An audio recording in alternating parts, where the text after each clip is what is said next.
Mabilis na nagbabago ang nilalaman sa social media. Anong uri ng host ang dapat nating piliin para matugunan ang pangangailangan ng lahat? Baka mayroon tayong ibang pagpipilian na gaya ng artificial intelligence para likhain ang magkakaibang hitsura at ihatid sa bawat isa ang kanilang paboritong estilo.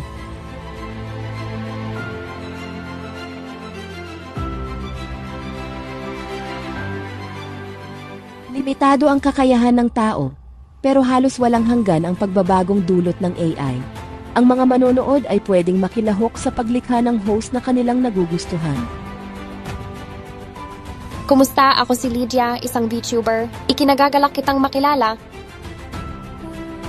Maaring samahan kita para pakinggan ang samut-saring tinig at matuklasan ang iba't ibang lugar sa daigdig.